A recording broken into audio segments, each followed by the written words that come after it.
Welcome to week 4, everyone.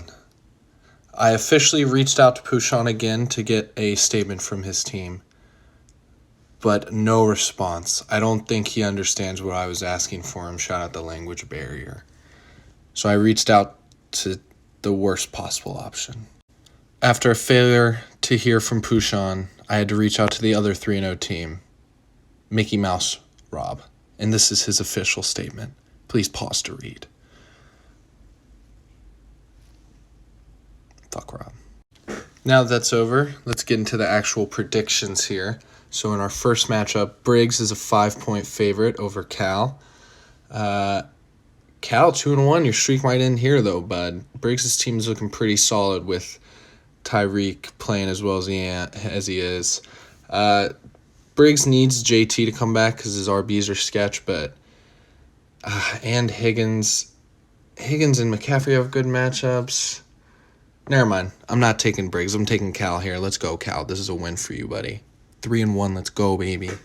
All right, second matchup of the week. Brett versus Sutton. This one is very close. Both these teams are okay.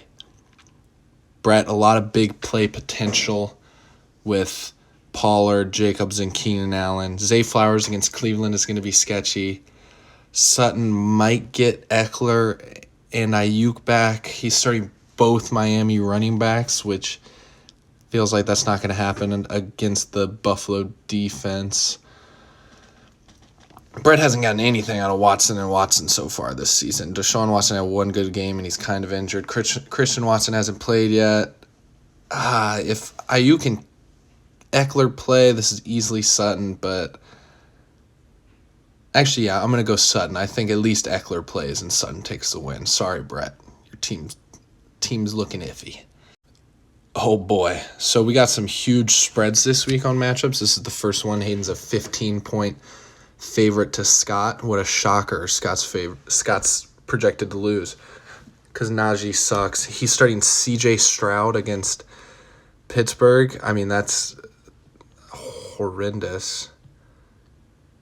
Don't tell anyone they're in my other league. I'm currently doing the same thing. But still, there's got to be better options out there. In fact, he has Danny. Whatever. Scott's team sucks. No one on Scott, you can't see here, but no one on Scott's team except CJ Stroud is projected more than 15 points. I think it's like 10, 12, 11, 11, 12, like 13. Scott's team is barely, there's no way this team breaks 100. Hayden, Jefferson might be enough. Getting Waddle back. There's a lot of Qs on this team, a lot of questions, but it's going to be good enough to beat Scott. Oof, this is the biggest spread of them all. Clay's only projected 91. I mean, this team is in absolute just shambles. Clay only has 3 people projected more than 10 points, and that's Lamar, Amon-Ra, and Lockett. And last week, Lockett didn't get 10. But, like, I have to go Rag here, I guess, because he got Kamara back. Like, I don't know. Rag's tank might officially be over, but there's no way he loses this. Good for you, Rag. You're finally back. I mean, there's just no way. There's just no way. Clay, your team is falling apart. Absolutely falling apart. Update. It caught me off guard that Kamara was starting, but Rag does, in fact, have Kamara back.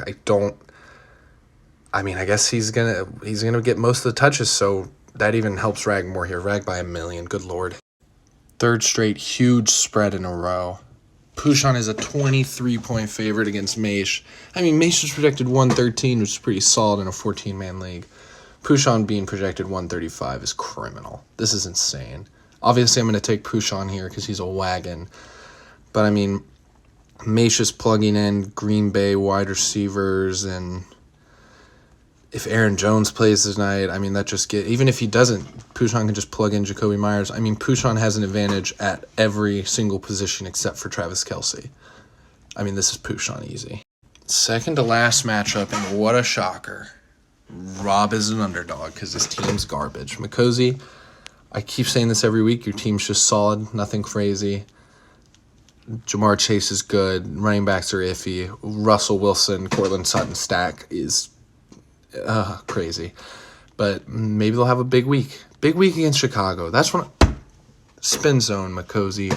Wilson Sutton against Chicago, huge week. And you have DJ Moore against Denver. Madison against Carolina. I mean, there's just a lot to love about Makosi's team and his matchups this week. Rob might get Montgomery back, but he still has to start Gabe Davis. It's tough. I'm going Makosi here. Probably Makosi cover the spread of 10.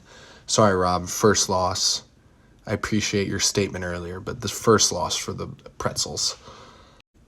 Oh boy, a little 14-14 matchup. Ish is a 1-point favorite at this point. I don't know why that flipped from earlier. Maybe Hill is a little more healthy, so they gave him another point or two. I mean, this is probably just going to come down to if Debo and Connor play, I'm taking myself easy. Even if Hill plays, Ish doesn't really have a legit RB2. Hurts and his team's good. If Derrick Henry shows up, I like it, but God, somebody send me trades for running back because I don't know who to start. I'm going to end up starting the wrong people and just lose to Ish. So, yeah, I'm taking myself here. Somehow I'm going to get the win, I believe. So right here are my official predictions for the week. Cal over Briggs, Brett Sutton. Brett's going to lose to Sutton. Hayden's going to take down Scott. Rag destroys Clay. Pouchon destroys Maish. Makosi destroys Rob. And I eke out a win against Ish. But wait, there's more. We got my official power rankings for the week. Going from absolute wagon tier to Bears tier. Felt like that was appropriate. Hayden's not the worst team, but he belongs in the Bears tier because he's a Bears fan. Otherwise, we got a couple contenders. We got the just mids. I need to learn how to pick a starting lineup. Rag isn't tanking? ? And Rob should be 0-3, not 3 now. I hope I get a win. I hope some of my predictions are right this week. Godspeed, fellas. Good luck.